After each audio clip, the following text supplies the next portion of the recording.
Hola chicos, esta noche estamos a punto de sumergirnos en el calor sofocante de una forja medieval, tan intenso que probablemente no sobrevivirías. Te encuentras en medio de un paisaje blanqueado por las llamas, el aliento caliente del horno acaricia tu rostro incluso antes del amanecer.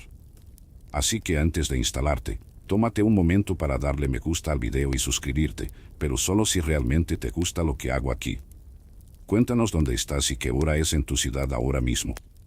Ahora, atenúe las luces, tal vez encienda un ventilador para obtener ese suave sonido de fondo y emprendamos juntos el viaje de esta noche. Te despiertas antes del amanecer, sentado en un banco de madera ya entumecido por la humedad de la noche. La brisa fría aún insiste en agitarse en las grietas del taller, pero tú no tienes tiempo para tiritar. El carbón espera tu aliento vital y el metal, su forma definitiva. Te cubres el cuerpo con el grueso delantal, sintiendo el pesado cuero crujir en protesta, y te acercas al horno. El aire en su interior arde como si contuviera 1000 soles en miniatura, emitiendo un brillo naranja que le hace llorar. Cada golpe sobre el hierro al rojo vivo exige de ti una fuerza que a veces parece surgir de lo más profundo de tu ser. Aguantas la respiración antes de golpear, concentrándote en la forma que quieres darle al metal. ¿Una espada? ¿Una hebilla? Quizás una espada digna de atraer la envidia de cualquier caballero que pase por allí. A mediados del siglo XIV, el oficio de herrero era tan esencial que el rey dependía directamente de él para mantener a su ejército bien armado, y ciudades enteras surgieron alrededor de estas forjas centrales. Pero seamos realistas, lo único que queremos es llegar al final del día sin perder un dedo. Ni ningún órgano vital. El calor se retira por un momento al retirar el hierro para martillar. Gotas de sudor corren por tu rostro, creando pequeños riachuelos que llegan hasta el cuello de tu delantal. Dato interesante, en algunos pueblos de la región de Rutland en Inglaterra, los herreros tenían la costumbre de rayar símbolos protectores en las paredes del horno para alejar a los malos espíritus. Después de todo, la creencia popular consideraba que las llamas danzantes eran portales al más allá. Dejaste escapar una sonrisa irónica. Si estos símbolos realmente funcionaran, tal vez te sentirías más seguro cada vez que una chispa saltara hacia ti.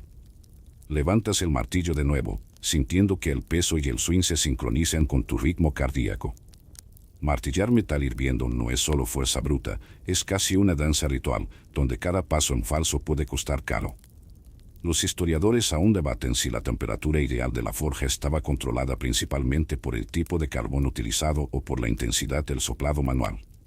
¿Te imaginas debates académicos conducidos por profesores de barba larga, blandiendo antorchas para demostrar teorías, pero para ti, nada más importa más allá de la pieza que toma forma bajo la punta de tu mazo? Cuando sumerges el hierro en agua fría, el vapor sube en un breve instante, causando un silbido tan agudo que te hace saltar hacia atrás, casi dejando caer el martillo. Aprovechas el segundo de distracción para limpiarte el sudor de la frente y darte cuenta de que, por un momento, te olvidaste del frío que debe estar esperándote afuera. En su interior, la temperatura alcanza fácilmente los 1200 grados centígrados, calor suficiente para tostar una hogaza de pan en segundos. Pero sigues adelante, transformando ese trozo de hierro crudo en algo valioso. Sabes que no puedes dudar. El señor feudal del pueblo paga mal, pero espera que sus piezas estén listas a tiempo. Si fallas, los castigos van desde multas a trabajos forzados en canteras infestadas de ratas y, seamos sinceros, lo que quieres es mantener todos tus huesos en su lugar. En silencio, recuerdas aquella vez que una chispa perdida casi te atraviesa el pulgar y ese es un chiste interno. ¿Quién necesita Halloween cuando tienes la forja? El calor te devuelve el calor, quemándote la muñeca, y dejas escapar una maldición ahogada. Mientras tanto, el crujido del carbón y el ruido de los martillos crean una banda sonora que solo un verdadero aficionado a los fluidos metálicos encontraría relajante. Respiras profundamente, hueles la mezcla de madera quemada y sudor, y te das cuenta de que esta sinfonía se convertirá en tu recuerdo más vívido. Con cada golpe, el objeto toma forma y descubres un placer poco común al ver cómo el metal obedece a tu voluntad, o al menos lo intenta. Pero no nos equivoquemos, esta disciplina requiere años de aprendizaje, sudor y caras de póker endurecidas. Los historiadores estiman que un aprendiz necesitaba unos 7 años para convertirse en un herrero plenamente capacitado, e incluso entonces muchas técnicas eran secretas y se transmitían solo dentro de los gremios. Ya estás en tu cuarto año de aprendizaje y todavía sientes que cada día en la forja es un nuevo desafío de resistencia. Miras la hoja recién moldeada y susurras, tal vez debería haberme hecho agricultor, pero eso tiene sus propios riesgos, como el ridículo de los vecinos cuando la cosecha falla. Sin embargo, en ese momento te imaginas tumbada en el césped, mirando nubes en lugar de brasas. Un chiste cruza por su mente: cultivar tomates es más glamuroso que amasar hielo fundido y hay menos posibilidades de contraer tétanos. Te ríes suavemente, recordando que las heridas infectadas ya han sacudido la salud de muchos colegas, provocando la malaria medieval y, en casos extremos, el tétanos que podía matar sin previo aviso. La forja resplandeciente sigue brillando y tú, sudoroso y exhausto, respiras profundamente sabiendo que cada pieza terminada es una prueba más de tu resiliencia. Los historiadores aún debaten el impacto de estos talleres en la expansión económica de las ciudades medievales, pero lo único que quieren es producir bien para asegurar su supervivencia y esperar que el día siguiente comience después de unas buenas horas de descanso. Levantas una vez más el martillo, sintiendo el frío acero en tu mano antes de que la forja al rojo vivo convierta todo en brasas. Cada latido resuena como un trueno contenido y notas cuánto se queja tu cuerpo con cada impacto. Sus brazos tiemblan, las venas se marcan bajo su piel y su respiración se escapa en breves jadeos.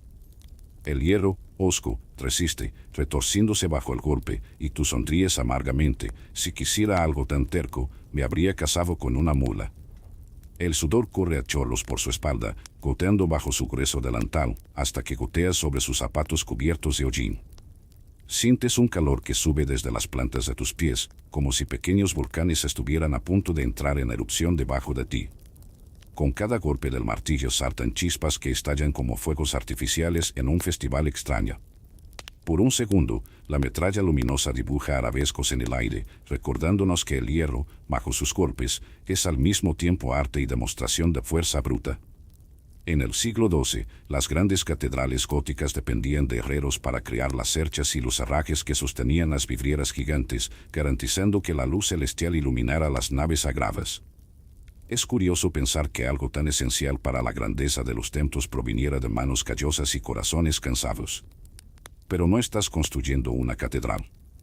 Se trata de tallar una simple hoja de arado que apenas cubre el carbón utilizado. Mientras tu cuerpo trabaja a un ritmo similar al de una máquina, tu mente viaja a recuerdos de aprendizajes pasados. Recordemos la clase práctica en la que el maestro herrero demostró cómo doblar el acero sin agrietarlo. Utilizó una técnica tan meticulosa que parecía como si estuviera tocando el piano en lugar de torneando metal. Ten en cuenta lo siguiente: si el profesor fuera pianista, la sinfonía sería inaudible bajo el estruendo del martillo. Cada golpe de martillo es también un diálogo con tu propia resistencia. Piensas en las largas horas que han pasado desde la mañana, el sol apenas había salido y ya estabas empezando. Es un ritual sin interrupción: calentar, batir, sumergir en un balde de agua fría, repetir. El agua silbante se convierte en vapor que te envuelve, creando una neblina fantasmal en la habitación. Dejaste escapar un suspiro de reconocimiento. No hay nada como una sauna medieval improvisada. Curiosidad marginal: en algunos pueblos de Europa del Este, los herreros pintaban pequeñas caras en las piezas de hierro. Se cree que esto alejaba a los malos espíritus e incluso aseguraba buen humor al portador del arma o herramienta. Te imaginas una escopeta con una sonrisa tallada en ella, rogando que no la uses, y sueltas una risita involuntaria. El mundo académico aún debate si las forjas medievales explotaron intensivamente el recurso automático del aire a través de la respiración humana o si ya existían mecanismos rudimentarios de fuelles accionados por agua para estandarizar la temperatura. De cualquier manera, sabes que el aliento que da paso al martillo es un combustible tan precioso como el carbón y tan agotador como llevar un manual de poesía con cada golpe. Con cada impacto, el suelo de piedra vibra bajo tus pies. Sientes cada vibración viajar por tu columna vertebral y resonar en tu cabeza como un tambor militar. Si uno consultara a un médico moderno, probablemente le recetaría reposo y analgésicos, pero en aquella época un herrero no tenía ningún lujo. El dolor era el combustible para seguir adelante. Haces una pausa por un momento, limpiándote la frente con su brazo y dice: nada como un buen vino para ahogar el dolor. Pero por ahora, me conformaré con un poco de cera de vela derretida. Observas cómo el metal arqueado va tomando forma poco a poco.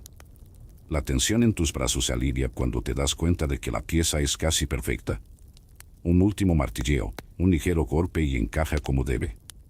La sensación es casi terapéutica, a pesar de la tira de mis manos.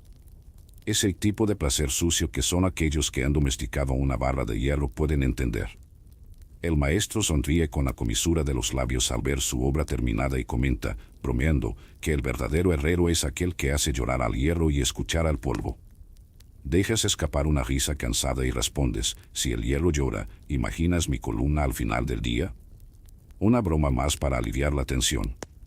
Mientras descansas el martillo, dormitas un poco, nada demasiado, solo lo suficiente para soñar con un campo verde en lugar de llamas anaranjadas. En el sueño, corres libre, sin delantal, sin aceite y sin presión de plazo. Se despierta con el sonido del metal contra el metal, recordando inmediatamente, soñar es bueno, pero la factura del carbón no se puede pagar con fantasía. Se acerca la tarde y el ciclo comienza de nuevo. Toma otro trozo de hierro crudo, escucha el sonido metálico mientras cortas la barra en el yunque y repites el proceso. La repetición trae maestría, pero también trae monotonía, y seamos honestos, la monotonía con olor a hollín no es la definición de relajación. Aún así, sigues adelante, porque cada pieza terminada es un paso más hacia el cumplimiento de tu cota del día y hacia evitar las maldiciones de tu señor feudal. Piensas en los cuentos que los bardos difunden en las tabernas, dicen que cierto herrero forjó la espada que mató a un dragón hace siglos. Los historiadores aún debaten si esta leyenda está basada en algún hecho real o si es solo una pequeña mentira inventada para atraer a viajeros curiosos. Te imaginas al legendario herrero, tal vez tan exhausto como tú, secándose el sudor mientras bebía el vino de la victoria. Mientras seca el hierro con un paño, siente el calor residual en las palmas de las manos y hace una mueca. Este metal da más trabajo que un niño testarudo.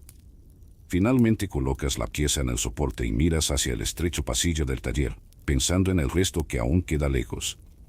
Pero sabes que al día siguiente te despertarás de nuevo y te enfrentarás al martillo como si fuera un oponente en un ring. La sinfonía de la forja nunca se detiene, martillos contra el yunque, cadenas en movimiento, fuelles soplando, gemidos de la madera al partirse. Es el ritmo de vida que has elegido, o que, dependiendo de tu punto de vista, te ha elegido a ti. Sin embargo, por un momento, cuando la hoja termina lisa y brillante, sientes un orgullo silencioso. Incluso exhausto, incluso sucio, incluso necesitado de un masaje que ni siquiera existía en la Edad Media, eres el director de este concierto metálico. Tomas el martillo de nuevo para dar un último golpe, disfrutando del eco metálico que resuena en el techo bajo. Y a medida que el metal encuentra la forma exacta que estaba buscando, susurra para sí mismo, al final, vale cada gota de sudor. Pero nunca se lo digas en voz alta al señor feudal. Sales de la forja resplandeciente y te enfrentas al mundo exterior, un invierno tan frío que hace que el hierro casi cruja de vergüenza incluso antes de calentarse en el horno. El aire cortante atraviesa su áspero cuello de tela, recordándole cada hebra de piel expuesta, mientras el rocío convertido en escarcha cubre herramientas y madera. Respiras profundamente, oliendo el fuerte olor a madera podrida. Después de todo, a la humedad medieval le encantaba jugar al escondite con los barracones y los delantales, dejándolo todo marchito y fétido. El frío se filtra a través de las hojas de tus botas y llega a tus huesos, obligándote a mover los dedos antes de agarrar el martillo. Su delantal, empapado en sudor hace días, ahora exuda un olor a humedad que haría que incluso una rata medieval se alejara con disgusto. No existe el lujo de tener secadoras de ropa. La madera de reserva, a menudo húmeda, arde lentamente, pero apenas es suficiente para mantener caliente el corazón de la forja. Te agachas para atizar el horno, dejando escapar un suspiro. Si quisiera vivir en un congelador tipo Airbnb, simplemente me convertiría en vendedor de helados. En el siglo XV, las aldeas del norte de Europa se enfrentaban a inundaciones estacionales cuando la nieve se derretía, inundando los talleres y destruyendo las reservas de carbón y mineral de hierro. La escarcha hacía crujir como un fantasma las puertas de madera y la humedad corroía el serrín y la paja, convirtiendo los sacos de carbón en bolas de barro resbaladizo. ¿Te acuerdas de aquel día en que resbalaste en el patio embarrado, casi dando una voltereta digna de un malabarista, y solo faltaba una nariz hoja de payaso y el público aplaudiendo? Mientras trabaja, golpee el pie sobre el piso de piedra para calentar la circulación. Cada paso resuena con un ritmo irregular, mezclándose con el sonido metálico del yunque.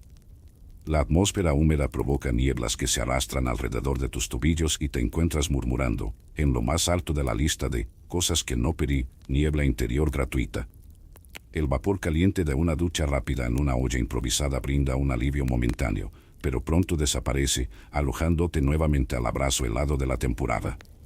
Dato curioso, algunos herreros extendían pieles de animales debajo del piso de piedra para crear una capa aislante. Imagina una alfombra peluda medieval, solo que parecía piel de oso y tenía un olor intenso a campo.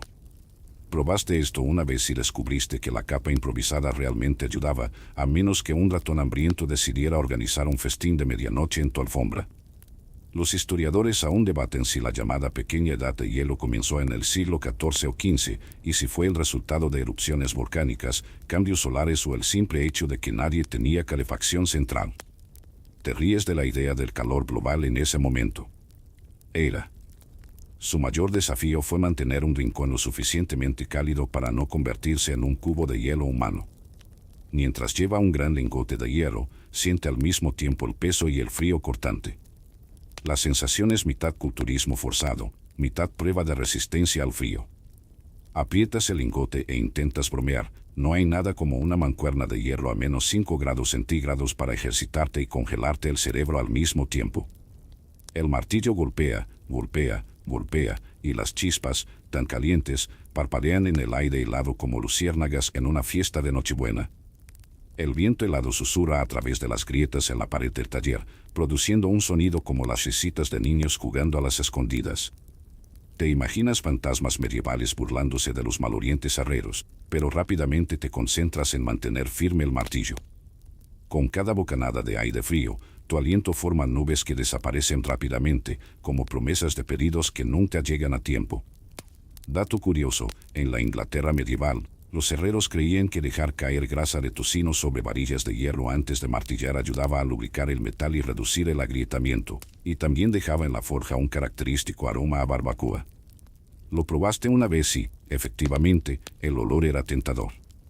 Hasta que recordaste que la grasa se pegaba a las paredes y atraía insectos del tamaño de marionetas de dedos. Miras al cielo a través de la ventana empañada y ves nubes cargadas de nieve a punto de abrirse paso. Aún queda madera suficiente para 2 horas más. Después de eso, será un juego de adivinanzas entre la respiración y la paciencia. ¿Cómo sobrevivo más tiempo sin quemarme los pulmones o convertirme en un helado? Mientras tanto, intentas mantener el ritmo, martillando para que el hierro se caliente rápidamente, porque el minuto que tarda en calentarse el yunque es demasiado largo para congelar el alma. Trabajar en la forja en este frío extremo requiere pasos rítmicos, soplar el fuelle con la cara roja por el esfuerzo, martillar el hierro al rojo vivo antes de que se enfríe demasiado, sumergirse en agua fría y repetir. Un ciclo que, si lo piensas, parece una especie de tortura placentera. Aprovechas para hacer chistes mentales. Quien haya inventado este sistema debería ganar el Premio Nobel de Creatividad Sadomasoquista. Aún así, el hierro responde. Los ritmos pesados te moldean, el humo te da el aura de un guerrero cansado y el sudor incongruente, porque aún sudas debajo de las capas, corre frío por tu espalda. Es un espectáculo de contrastes que solo un verdadero entusiasta del estrés térmico entendería. Suspiras, bajas el martillo y te tocas el pecho, que está morado por el frío, si hubiera aquí un poco de té caliente y delicioso.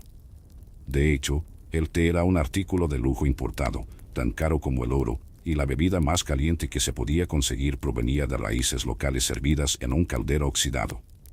Pero en ese momento, solo pensar en el dulce sabor casi le calienta el corazón.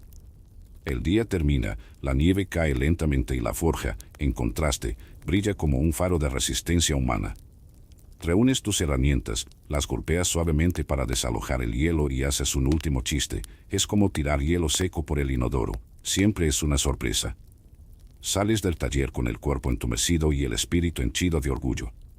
Sobrevivir al invierno del metal no significa solo forjar el hierro, sino también dar forma a la propia determinación.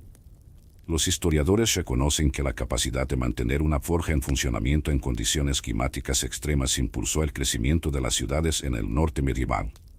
Y tú, aspirando al último aliento de calor, sabes que mañana volverás al yunque, con frío o no, porque, seamos sinceros, no tienes muchas opciones profesionales alternativas. Estás frente al yunque cuando una chispa casi te da en el ojo, recordándote que, en la forja medieval, incluso un pequeño descuido puede costar caro. Cada vez que el martillo impacta contra el hierro al rojo vivo, una lluvia de chispas se dispara a su alrededor, como estrellas fugaces en cámara lenta. Aguantas la respiración, inflas el pecho y giras la cara, casi como un bailarín que esquiva láseres imaginarios en un espectáculo futurista, solo que mucho más sexy. El calor de las chispas que salen del yunque es traicionero, pueden volar a metros de distancia y perforar el cuero del delantal. En muchos pueblos, los herreros exigían que los aprendices llevaran camisas de lino grueso dobladas 2 veces, un refuerzo tosco que ofrecía cierta protección contra las quemaduras superficiales. Aún así, era común ver cicatrices en los brazos y manos de los herreros más experimentados, insignias de honor que contaban historias de batallas contra el fuego mismo. Sientes la típica sensación de hormigueo antes de que aparezca el ardor, ese desagradable escalofrío que recorre tu piel. Mientras desvías el martillo, arqueas la espalda y te ríes nervioso, servicio 5 estrellas, calor gratis y efecto láser gratis. 3 chistes rápidos por minuto ayudan a soportar la tensión. Y seamos sinceros, reír es mejor que llorar cuando la forja parece un volcán. Una chispa equivocada podría incendiar el depósito de aserrín que hay justo al lado. En el siglo XIV, los incendios provocados por los herreros fueron responsables de aproximadamente el 10% de los desastres urbanos, consumiendo talleres enteros y, a veces, pueblos enteros de paja y madera. Has oído el consejo de tener un balde de agua cerca, pero sabes que con un calor intenso puede evaporarse antes de que pueda usarse para apagar el incendio. Mientras golpea el metal, las chispas vuelan en todas direcciones, explotando como palomitas de maíz. Cada estallido es una cacofonía metálica, irritante y, al mismo tiempo, extrañamente adictiva, casi como una ASMR de terror. Haces un chiste interno, cine en 4 dimensiones, pero en una dimensión, palomitas metaleras en vivo. Esta ligereza mental te ayuda a concentrarte en el ritmo, martillo, chispa, etc. Curiosidad marginal. Algunos herreros sujetaban tiras de cuero curtido a los puños de sus delantales para evitar que las chispas calientes se deslizaran por las mangas y se pegaran a la piel. No era un escudo perfecto, sino una ingeniosa improvisación hecha con pieles de animales locales. Probaste este truco una vez y descubriste que el cuero que protegía tu muñeca también se empapó de sudor, convirtiendo el cuero en una esponja incómoda. La tensión aumenta cuando un fragmento de metal se suelta de repente y vuela casi como un proyectil. Levantas las manos para protegerte la cara y sueltas un chiste seco, misión casi imposible, esquivar un proyectil de hierro sin superpoderes. En este punto, el olor del ozono se mezcla con el del carbón quemado, creando un aroma penetrante que secretamente asocias con el olor de una profesión digna. La protección para los ojos era rara, pero había rudimentos de viseras de bronce o placas delgadas de metal suspendidas por cadenas. Los historiadores aún debaten si estas protecciones eran de uso común o eran privilegio de los maestros herreros de las grandes ciudades, pues el coste de fabricar una visera ofrecía mayores ganancias que cubrir simplemente un taller rural. Pero para ti, cualquier trozo extra de metal era una ganancia demasiado pequeña como para desperdiciarla. Mientras reanuda su trabajo, su mirada pasa por el humo y el resplandor de las chispas hasta encontrar la punta de la hoja en esa forma casi perfecta. Cada chispa que salta marca un progreso, pero también un peligro constante. Haces otro chiste interno, manual del herrero medieval. Paso 1, evitar el fuego. Paso 2, no convertirse en un filete humano. Respiras profundamente, sintiendo el calor en el pecho y el corazón acelerado. Las chispas proyectan sombras parpadeantes sobre las paredes, transformando el taller en un espectáculo casi cinematográfico de luz y oscuridad. Si hoy diéramos esa escena en una pantalla de cine, diríamos que se trata de efectos especiales de última generación. Ahí, es solo otro día de trabajo. Dato curioso, en algunas regiones de Francia existía la creencia de que las chispas que salían del yunque durante el enfriamiento del jarabe se transformaban en espíritus protectores del objeto forjado, dotando a la hoja de suerte en la batalla. Algunos herreros almacenaban las chispas en pequeños frascos de cerámica como amuletos, una práctica que, sin embargo, rara vez sobrevivía al calor de la vida cotidiana. Observas cómo las chispas cambian de color a medida que cambia la temperatura del metal, de rojo intenso a amarillo incandescente, un arco iris de calor que te hace llorar. La técnica de calentar hasta el punto de tono exacto era tan apreciada que en los gremios organizados, los maestros competitivos llevaban registros de colores y temperaturas para enseñar a los aprendices un método casi científico para elaborar patrones. Incluso con todos estos cuidados, el riesgo persiste. ¿Recuerdas un incidente en el que una gran chispa saltó directamente a un tambor de aceite cercano, provocando un pequeño incendio que solo se pudo contener gracias a que 2 ayudantes arrojaron arena sobre la llama? Era el tipo de escena que no quieres repetir ni siquiera en sueños, pero en la realidad podría suceder en cualquier momento. Mientras retiras la última pieza del yunque, dejándola caer en el balde de agua para templarla, sientes el vapor subir en bocanadas que queman los pelos de tu cara. Reflexivamente, cierra los ojos y se ríe suavemente, lluvia ácida medieval, no codiciada en ningún paquete de viaje. La combinación de calor, humo y chispas crea una atmósfera casi mística, un espectáculo que requiere nervios de acero. Finalmente, bajas el martillo, te frotas las manos doloridas y respiras aliviado. El suelo está sembrado de chispas frías, pequeñas piedras brillantes que parecen fragmentos de cometas que han caído en el taller. Miras esas partículas como tesoros perdidos, preguntándote si algún día alguien recogerá chispas fosilizadas para exhibirlas en un museo. A pesar del peligro constante, la sensación de dominar el fuego y el metal alimenta su orgullo. Te secas el sudor de la frente, miras el martillo y bromeas, soy un semidios del fuego controlado. Casi un barbero de dragones. Una broma más para finalizar el acto antes de pasar a la siguiente misión de artesanía.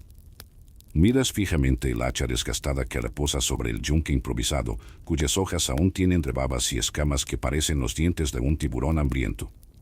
Para el herrero medieval, afilar no es simplemente pasar una piedra sobre el metal, es casi alquimia, un ritual que transforma la suciedad y el óxido en un borde afilado.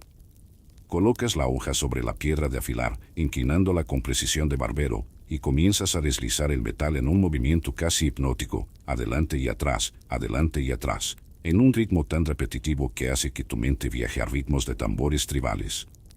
El uso de piedras naturales para afilar armas se remonta al antiguo Egipto, donde se utilizaban margas y areniscas para afilar hojas de cobre unos 2500 años antes de Cristo. Es curioso pensar que, milenios después, todavía sigues pasos similares, solo que cambiando Egipto por las frías nieblas de Normandía. Entre un pasaje y otro, bromeas, te iría bien en un baño de piedras calientes, solo que en lugar de pies, serían hojas de hacha. Cada deslizamiento sobre la piedra genera chispas microscópicas, casi como polvo de estrellas cayendo en cámara lenta. Te sientas en un taburete curvo, sientes que tu espalda baja protesta y observas cómo el metal adquiere un brillo opaco antes de revelar el borde brillante. Es un proceso que requiere la calma y la paciencia de un monje, algo que definitivamente no se toma como almuerzo, pero que parece esencial para evitar convertirse en la merienda de cualquier leñador loco. En el siglo XIII, los molinos de agua comenzaron a mover pesadas piedras de afilar para los herreros de las ciudades ribereñas, aumentando la velocidad de afilado hasta en un 50% en comparación con el esfuerzo manual. Imagínate, podrías afilar 10 hachas en lugar de 2, pero perderías la oportunidad de ejercitar tus brazos y ganar cicatrices de honor. Se te cae una risa irónica, productividad medieval, matar 3 veces más carpinteros y calentar la pezuña de un capibara con el vapor.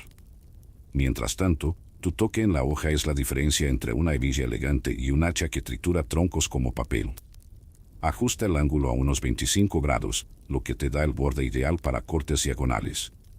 La precisión recuerda a un cirujano medieval, excepto que en lugar de un bisturí, el instrumento es la hoja que delimita las fronteras entre una aldea y otra. Curiosidad marginal, en algunos pueblos bávaros, los herreros mezclaban cáscaras de huevo en polvo en el mortero de su piedra de afilar, creyendo que el calcio adicional hacía que el filo cantara al cortar madera, es decir, producía un sonido agudo que indicaba un corte eficiente. Probaste esta exótica receta una vez y juraste que escuchaste un coro de pájaros siendo cortados en el aire. En las universidades se debate intensamente si estas mezclas eran trucos populares ineficaces o auténticas mejoras técnicas que aumentaban la dureza del hilo. Te imaginas a profesores de barba blanca gesticulando hacia las espadas como maestros dirigiendo una ópera de metal, pero para ti la prueba definitiva es simple: cuanta más madera corte el hacha sin esfuerzo, mejor. Sumerges la cuchilla en un balde de agua para quitar las partículas sueltas y el silbido te hace saltar. La reacción es tan fuerte que casi tira tu jarra vacía de cerveza barata. Haces un chiste sarcástico, no hay nada como sazonar un hacha y tener sed al mismo tiempo. En el fondo, sabes que este baño rápido también sella la rosca, sellando las microfisuras y aumentando la durabilidad, un regalo de la ciencia accidental. Con la hoja limpia se procede a la fase final, pulirla con una franela empapada en aceite de linaza.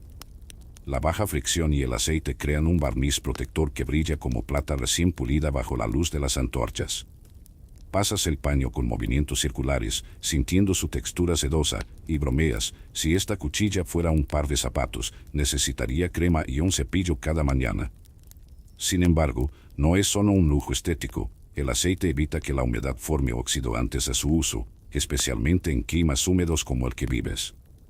Los historiadores todavía debaten si el método de pulido con fieltro y aceite fue inventado en Persia o en Europa occidental. Deseas ir al lugar de origen solo para probar el té local, pero por ahora te contentas con tener el hacha lista para el siguiente trabajo. Al deslizar el dedo con cuidado, sin presionar, por supuesto, se siente el corte que haría que incluso los mangos de madera más gruesos se separen con facilidad. La satisfacción es casi hedonista, incluso mejor que un masaje caro, si lo hubiera. Te ríes suavemente, no hay nada como un dedo virtual cortado para recordarte que estoy vivo. Cuando el hacha finalmente reposa en su soporte, brilla como el trofeo de un gladiador. Te limpias las manos, quitando el hollín y los ácidos aceitosos, y suspiras, alquimia medieval, convertir el cobre y el carbón en pesadillas para leñadores perezosos.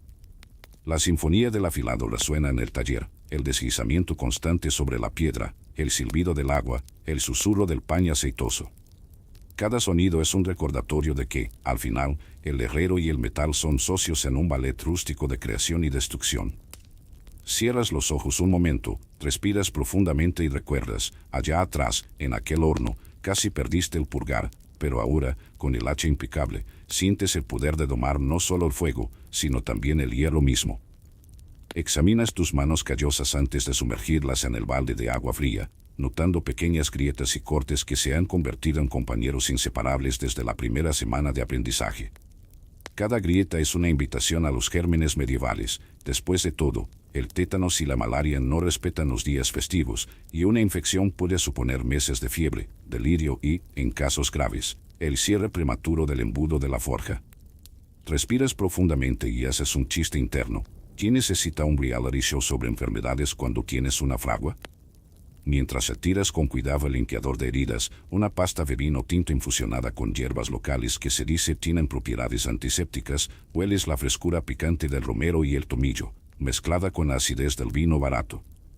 Curiosidad marginal, en algunos pueblos, los herreros masticaban hojas de sazafrás para purificar la sangre antes de apuntar a la herida, una técnica que podía resultar tan deliciosa como arriesgada. ¿Recuerdas haber hecho una mueca cuando el maestro probó aquel té marrón y haber declarado con orgullo, nunca he probado tanta honestidad? En el siglo XIV, los registros del registro urbano mencionan que los herreros estaban obligados a pagar tasas adicionales a los gremios precisamente para tener acceso a los servicios médicos colectivos, ya que los cortes y las quemaduras eran tan comunes que representaban hasta el 15% de las ausencias laborales registradas.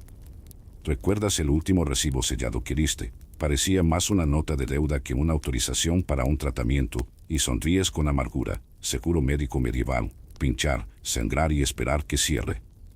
Se aplica una fina capa de grasa de jabalí sobre la herida más profunda, recordando el consejo del maestro, mantener la zona lubricada para evitar que la sangre se endurezca y cree úlceras.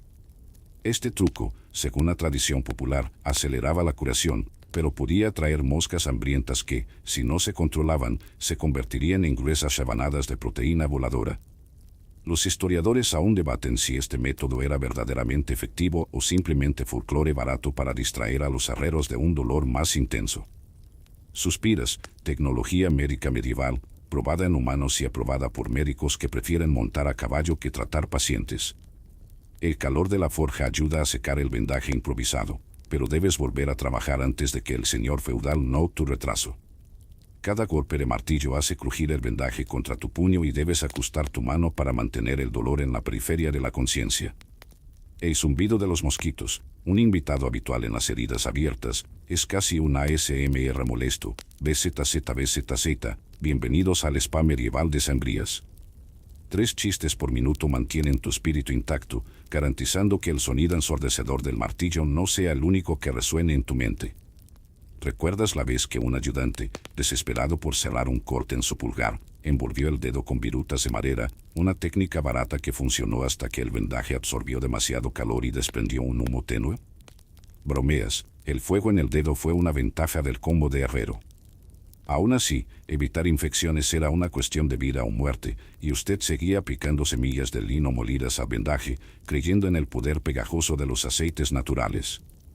El hecho histórico predominante es que hasta el siglo XV, el tétano era conocido como muerte espasmódica y los herreros vivían bajo la sombra de este sombrío nombre porque cualquier contacto con el óxido podía desencadenar contracturas musculares fatales en cuestión de días. Te estremeces al pensarlo, la siguiente chispa no solo podría perforar el cuero, sino también inocular bacterias peligrosas debajo de tu piel. Mientras caminas por el taller, sintiendo cada paso vibrar tu hueso afectado, sueltas una risa sarcástica. El único obstáculo que corres aquí es contra la propia infección. El aroma metálico en el aire adquiere una nota ácida cuando recuerdas que el hierro oxidado era considerado un aliado del tétano, una cruel ironía en un juego donde el villano se disfraza de materia prima. Dato curioso adicional, en algunas comunidades rurales de Bélgica, las familias de herreros mantenían pollos vivos en el patio para que se rascaran alrededor de sus vendajes, creyendo que sus ágiles plumas ayudaban a mantener alejados a los insectos grandes, o al menos a distraerlos de la carne humana. Quizás se liberara al gallo en el cobertizo, pero eso provocaría más caos que protección. El mundo académico continúa debatiendo hasta qué punto la malaria, transmitida por mosquitos en los pantanos cercanos, afectó a los herreros en mayor número que a la población general, ya que trabajaban agotadoramente cerca de fuentes de agua estancada para templar el metal. Sacudes la cabeza. Trampa mortal, agua templada con cuchillas e incubadora de mosquitos asesinos. Con cada bocado, sientes una picazón irritante que amenaza con robarte la atención, pero finges que es solo una invitación a martillar más. Al coger de nuevo el martillo, notas la fina línea de óxido que se forma alrededor de los viejos cortes, testigos de la batalla entre tú y el metal, y bromeas, óxido en las venas, pura adrenalina. Ese olor húmedo a hierro contaminado sirve como recordatorio. Descuidar el cuidado era el atajo más rápido a una tumba sin nombre. Cierras los ojos brevemente, sintiendo el hierro caliente en el martillo y el sonido hipnótico del yunque que te devuelve al presente. El dolor que traen las bacterias se mezcla con la fatiga de trabajo, una mezcla que, por ser tan constante, parece haberse convertido en parte de nuestro combustible diario. Y en cierto modo es así, sin cicatrices no hay historias que contar en las tabernas por la noche. Finalmente, terminas el día limpiando cuidadosamente tus herramientas, aplicando ceniza fina en cada corte, otro método rústico que se decía que neutralizaba las bacterias, y guardando tu delantal ensangrentado para la mañana siguiente. Suspiras. ¿Quién dijo que los herreros no tenían una rutina de spa? Incluso exhausto, cada corte curado es una victoria contra el enemigo invisible que acecha su oficio. Apagas las antorchas, sientes el frío de la noche envolver el pueblo y susurras, sobrevivir hasta mañana estaría bien. Convertirme en una fantasía popular no es mi objetivo. Y mientras camina a casa con la muñeca dolorida, sabe que si el tétano no lo vence, el señor feudal exigirá más acero, y esa es una sentencia casi tan cruel como cualquier fiebre medieval. Sientes el peso de la responsabilidad incluso antes de haber descansado del día anterior. El señor feudal monta su caballo de tiro, ese animal robusto, más acostumbrado que usted al trabajo duro, y llega al taller con una mirada que sugiere que los milagros ocurrirán al primer golpe del martillo.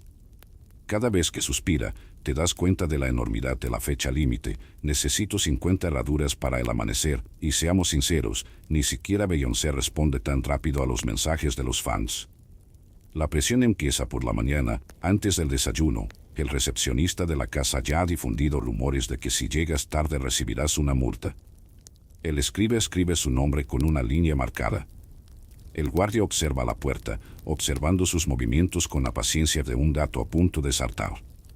Te pones el delantal y, antes de tocar el martillo, tomas un sorbo de agua, un sorbo corto, porque sabes que cada segundo cuenta.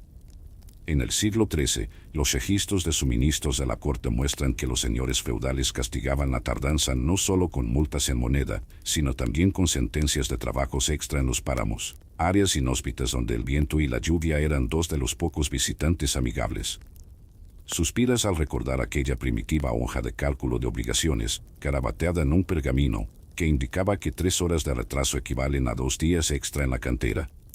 Mientras tanto, el señor feudal observa su progreso como si se tratara de una maratón de caballos.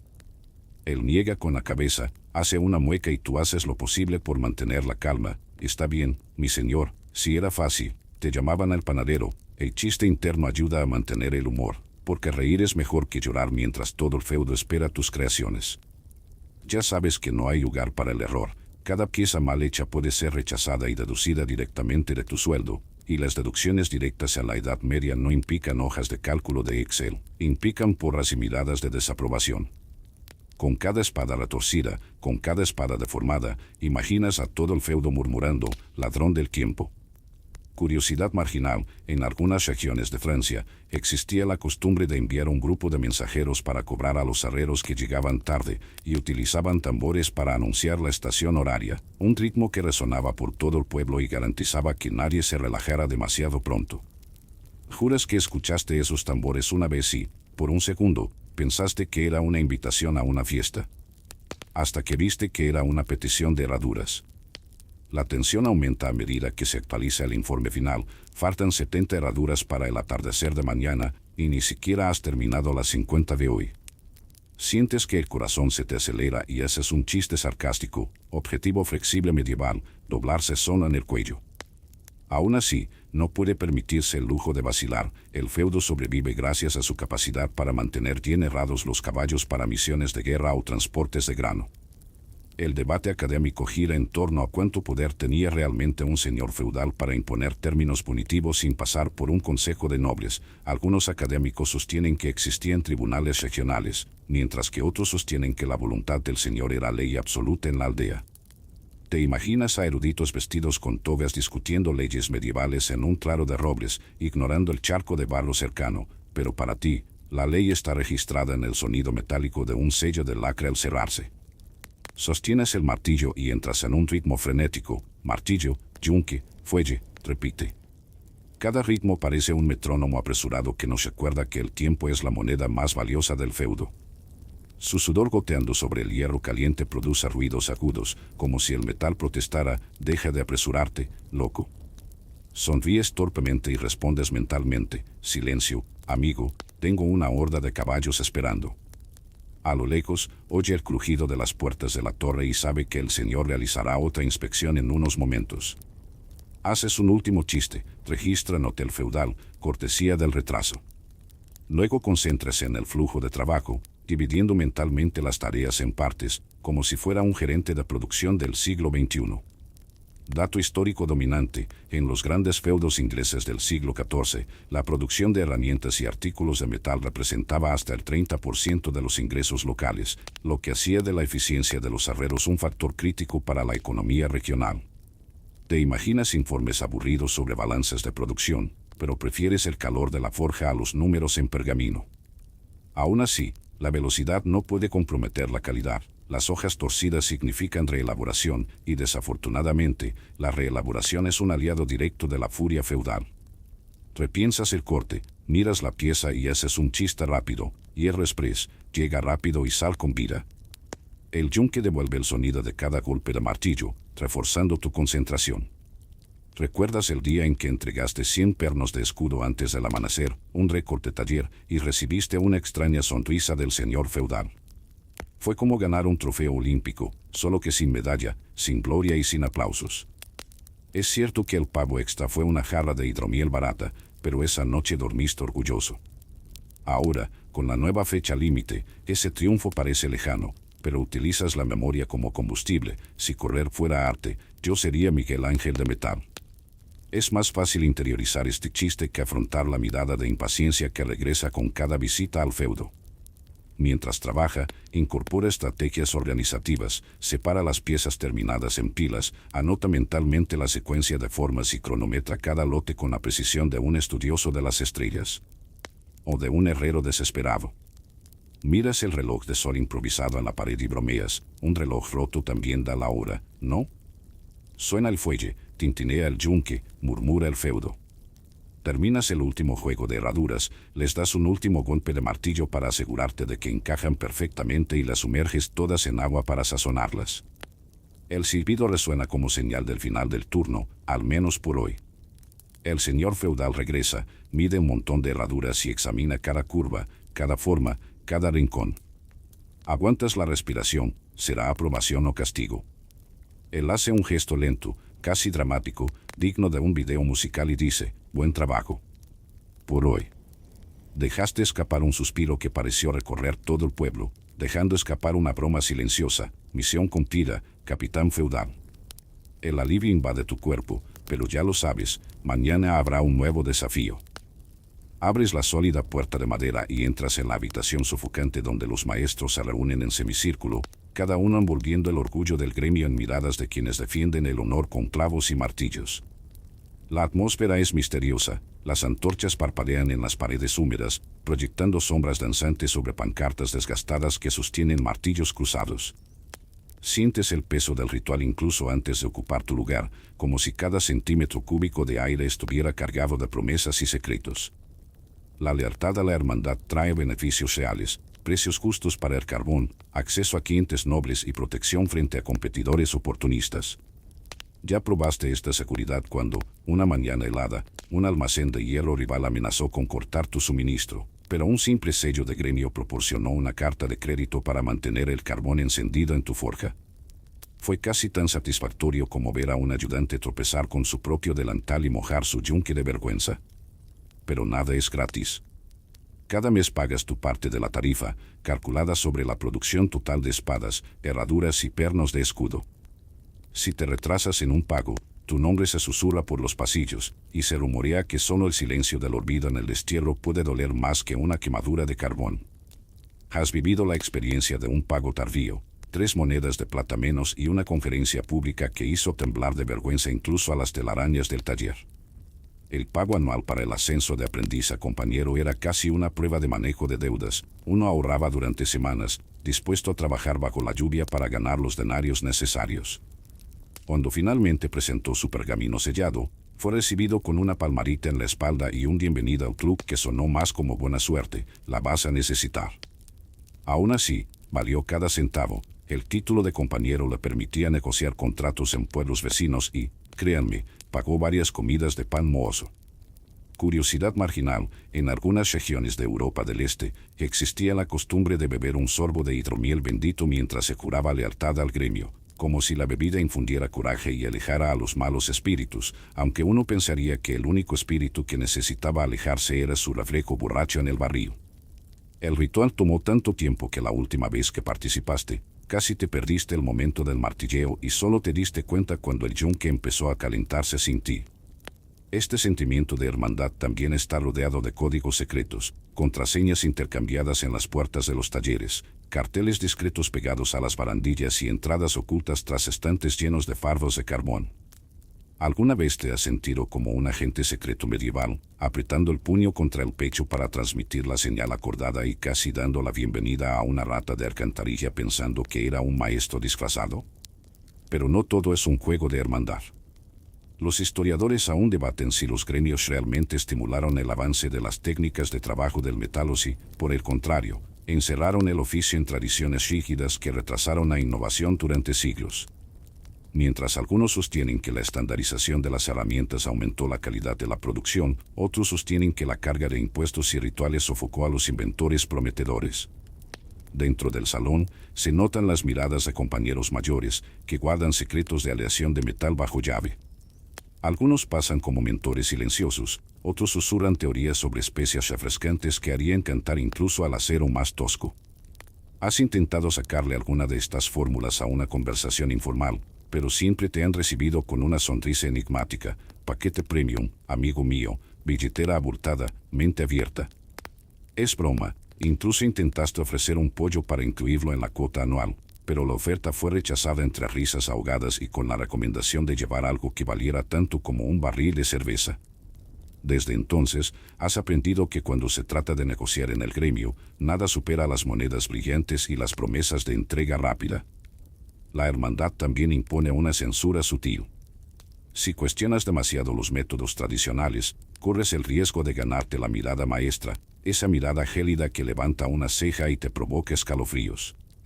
¿Alguna vez has visto colegas pasar noches enteras discutiendo la lógica de un final en particular para luego recibir la orden de volver al trabajo de una manera no tan sutil? Y, sin embargo, este cordón de control ofrece algo raro en un mundo incierto, un sentido de propósito y de comunidad. ¿Recuerdas cuando un incendio devastó la mitad del pueblo y el gremio coordinó las reparaciones, proporcionando hachas, hierro e incluso refuerzos militares a mantener la seguridad? Este gesto, para ti, fue más valioso que cualquier beneficio monetario, casi como recibir un abrazo de hierro en medio del caos. Chiste rápido, no hay nada como olvidarse de pagar la factura mensual para descubrir quiénes son tus verdaderos amigos con túnicas metálicas. Pero el hecho es que, cuando el trueno de los martillos se alinea al unísono en la hermandad, te sientes como si fueras parte de algo más grande que tu pequeño horno humeante.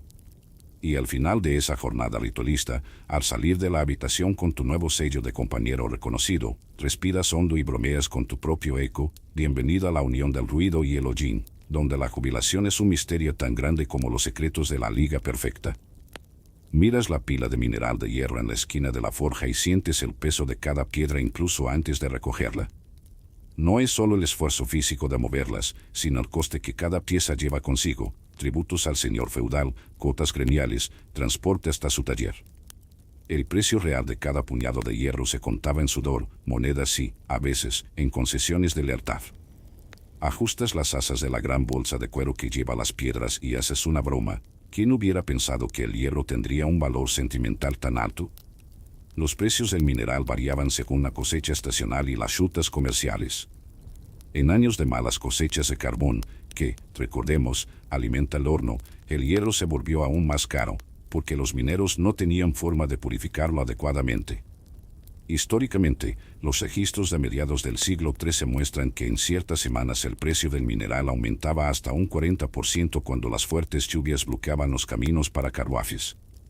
¿Recuerdas haber pagado casi 2 monedas de plata extra solo para asegurar materias primas antes de una tormenta y, seamos realistas, 2 monedas en una mano y un clavo en la otra cambiaron de valor en cuestión de segundos? Para evitarlo, algunos herreros se aventuraban como comerciantes ambulantes, compraban mineral en un pueblo y lo revendían en el suyo, quedándose con las ganancias.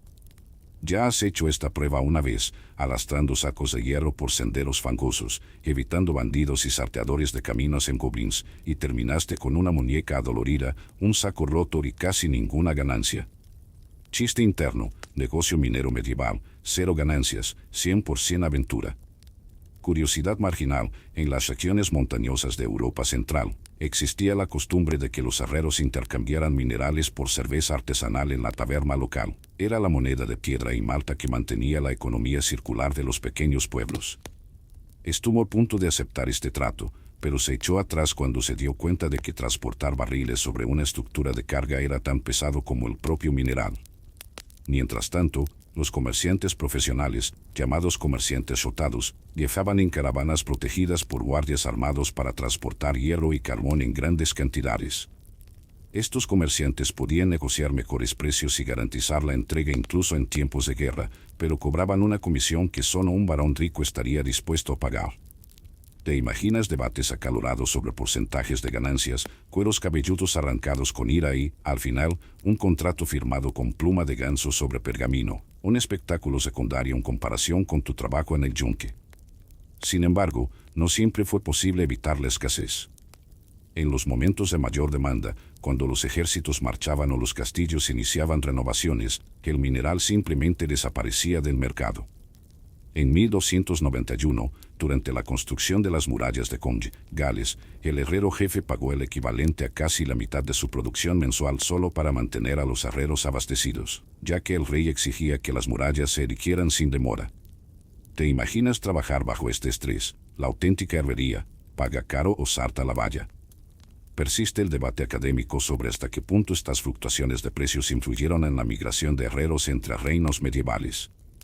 Algunos dicen que la promesa de buenas ganancias llevó a los artesanos a cruzar montañas y ríos, mientras otros afirman que la inseguridad y el riesgo de asesinato, sí, hubo robos, mantuvieron a muchos en sus forjas originales. Ríes amargamente, migración de metales, plano de estrella cero, alojamiento en puro barro. Para mantener cierta autonomía, algunos herreros almacenaban sus propias reservas de mineral, escondiendo piedras en túneles subterráneos o cofres secretos. En un pueblo cercano, oyó hablar de un compañero que había cavado una cámara de tierra debajo del granero para almacenar hierro sin pagar las cuotas mensuales del gremio. Cuando el gremio finalmente lo descubrió, el herrero se vio obligado a pagar una multa equivalente a 3 meses de impuestos y también perdió el derecho a comerciar fuera de los límites de la aldea durante 1 año. Sonríes y mueves la cabeza. Escondite secreto, dolor de cabeza público. A pesar de todo, el mineral siguió siendo el corazón de su negocio. Sin él no había fuego, no había martillo, no había artesanía.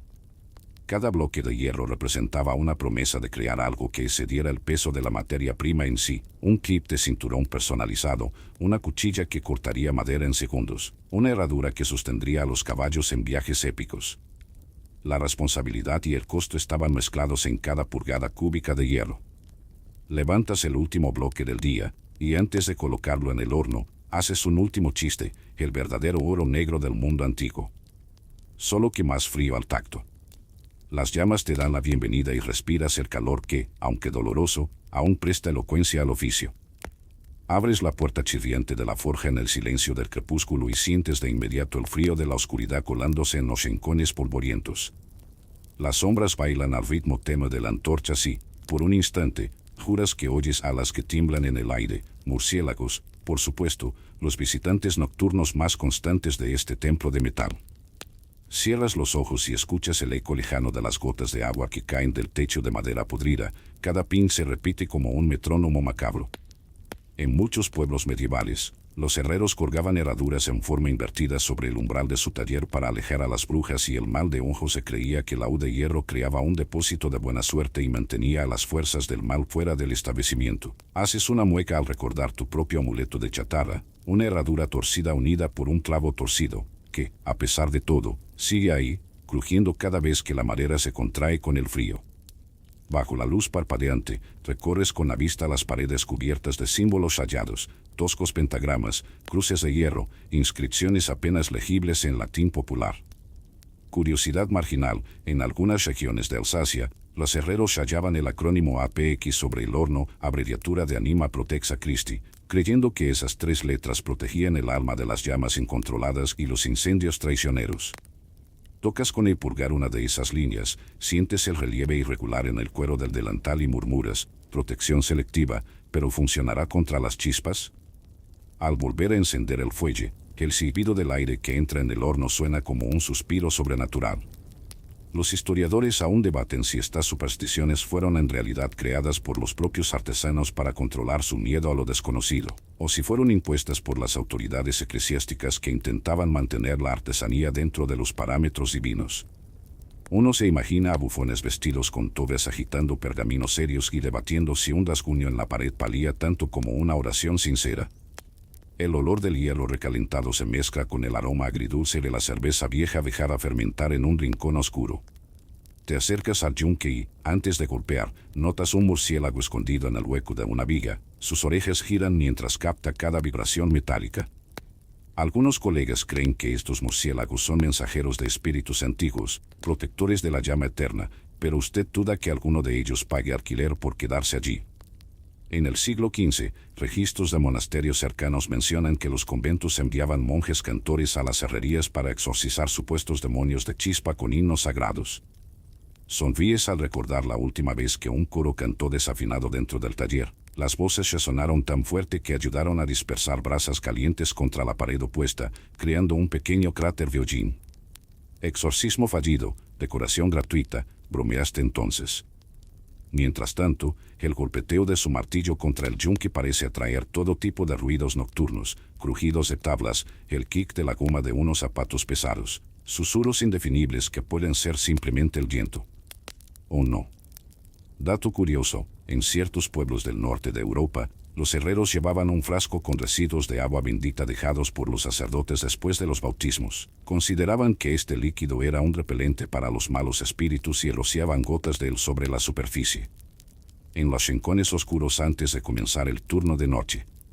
Tú, pragmático, preferiste usar agua común y rezar para no encontrarte con ninguna amenaza sobrenatural. Los pasillos del taller se convierten en un laberinto de sombras cada vez que te alejas del horno. Tus pasos resuenan como notas bajas en una melodía cautelosa y murmuras para ti mismo: prefiero los murciélagos a las ratas gigantes. Pero detrás de la broma se esconde una auténtica advertencia. Los roedores nocturnos también se sienten atraídos por el calor y nadie quiere un ejército de ratas robando grietas en sus sacos de carbón.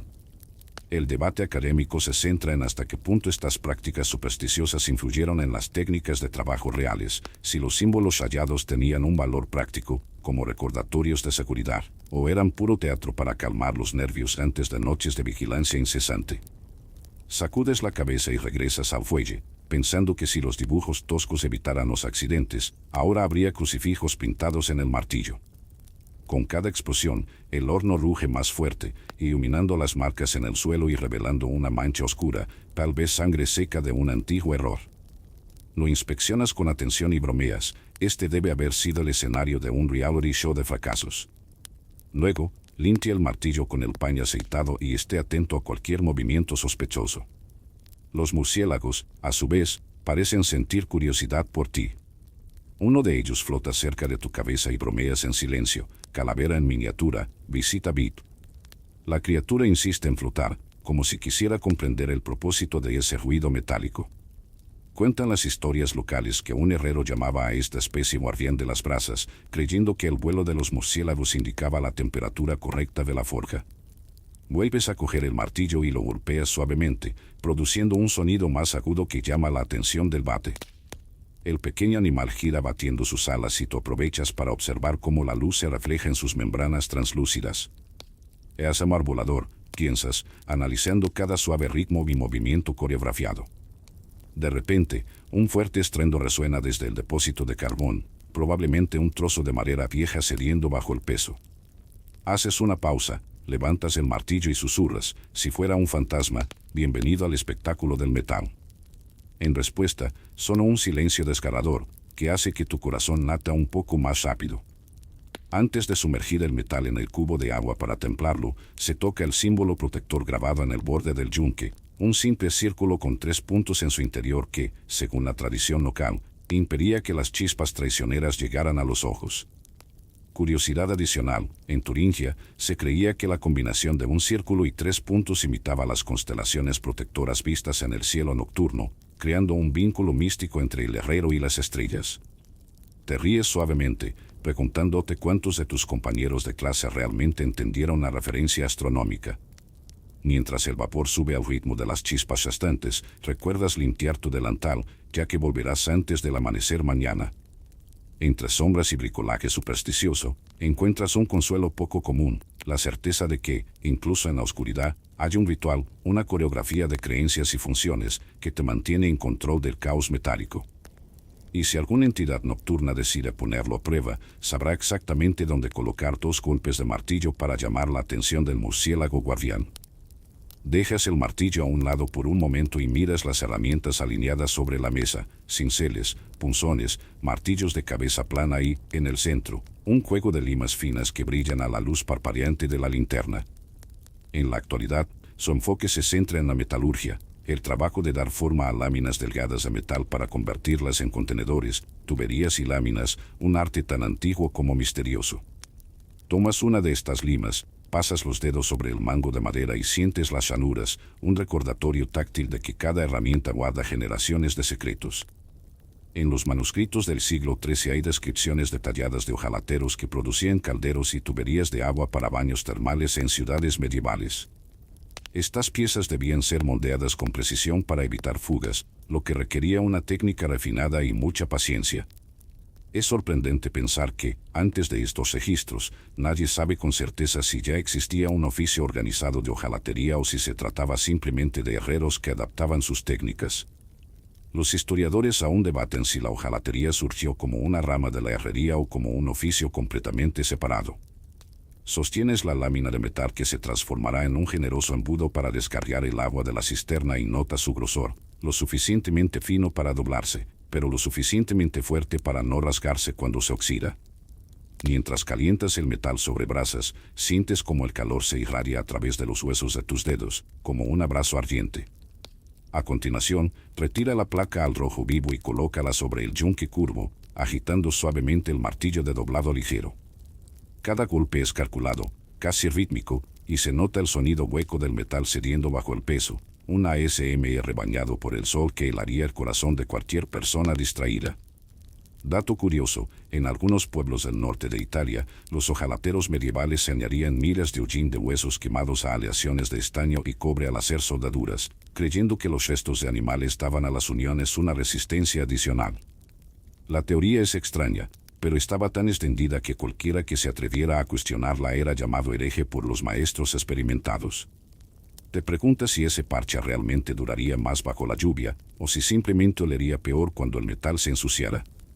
Al doblar la chapa para dar forma al embudo, las manos experimentan sensaciones contradictorias, la firmeza del martillo, la suavidad de la curva, la textura granulada del yunque curvado. ¿Recuerdan la fría mañana de ayer, cuando el hielo casi hizo colapsar el yunque bajo el peso de un lingote suelto? ¿Quién hubiera pensado que trabajar con metal también incluía improvisar como albañil? Y suelta una risa contenida. Este recuerdo es tu llamada favorita, una prueba de que no importa lo mal que parezcan las cosas, siempre encuentras una manera de seguir adelante.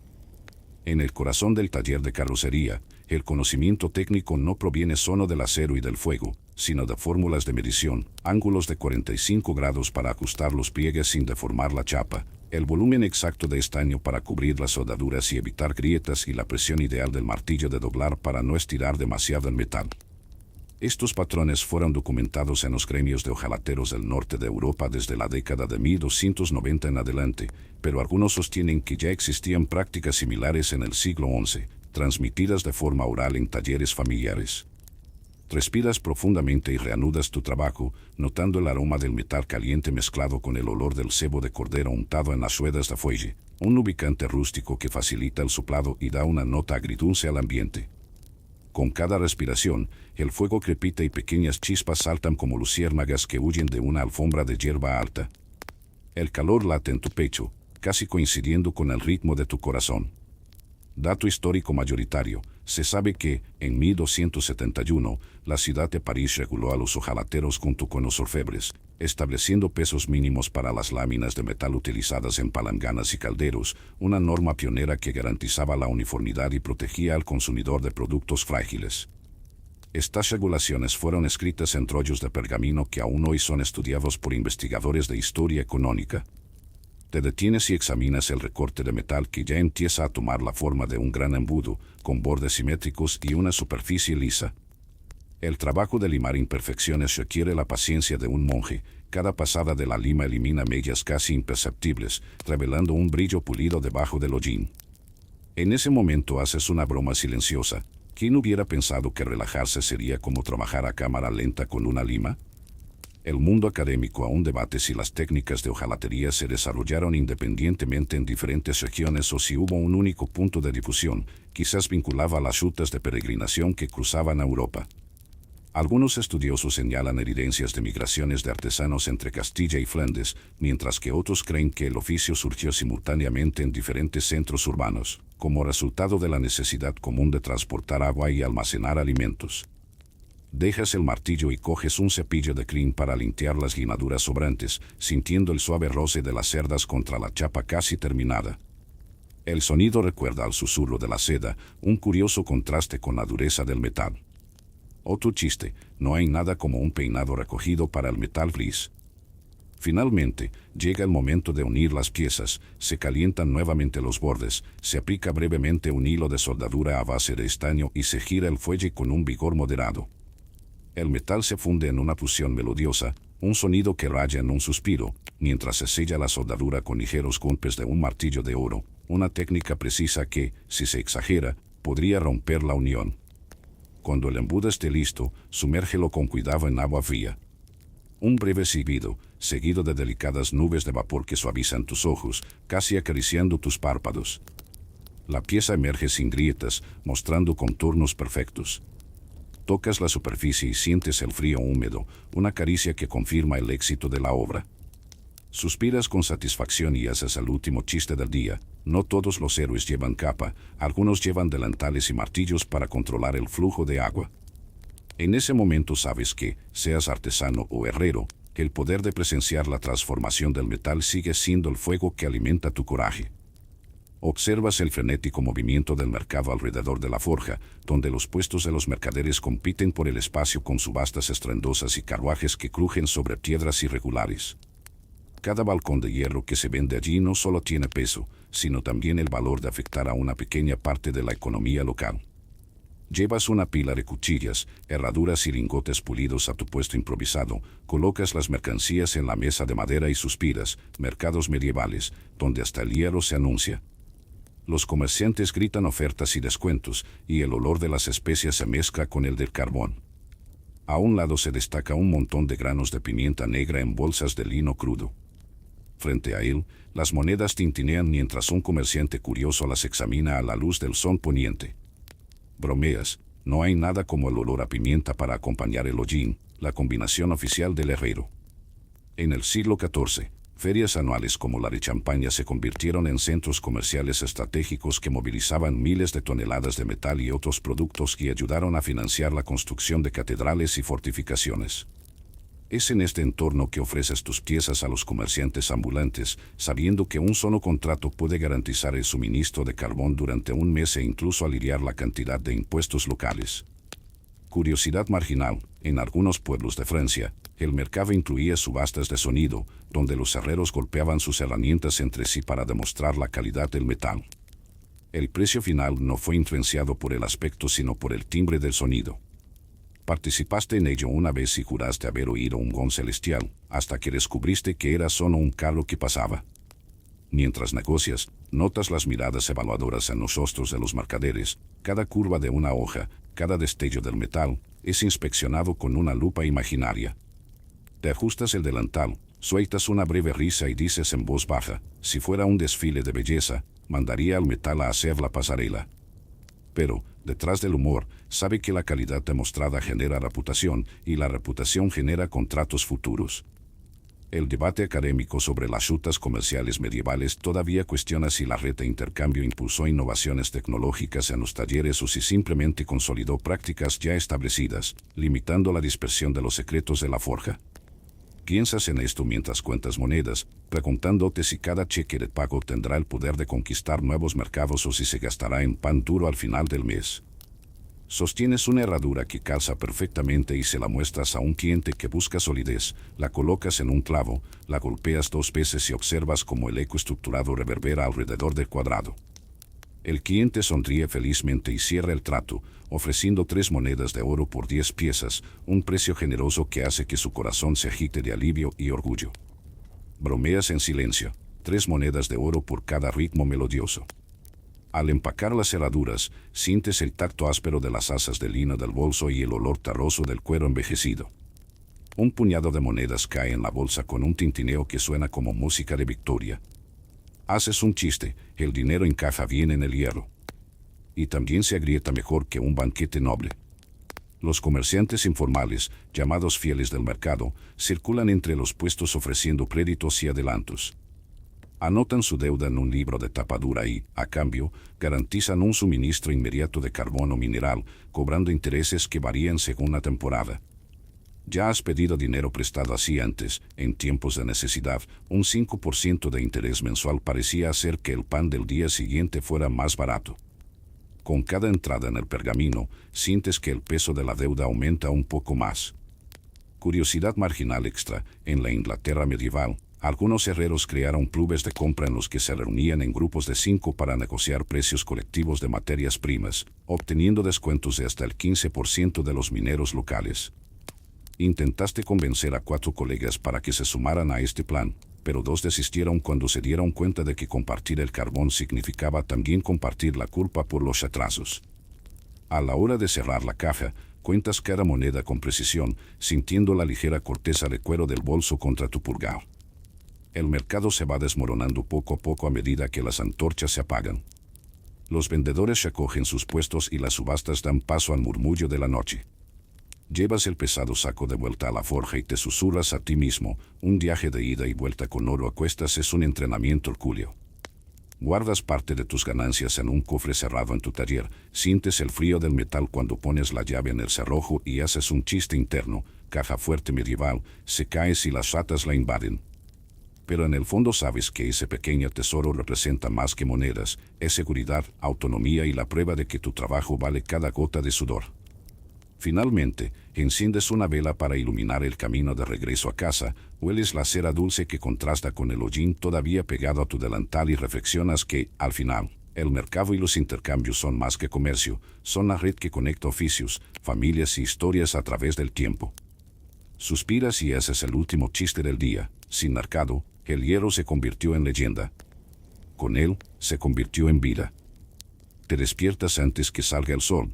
Pero hoy no es el día para golpear con fuerza bruta, es el día para sentir el pulso de la innovación que empieza a transformar cada golpe del fuelle y cada rotación de la rueda hidráulica en magia mecánica.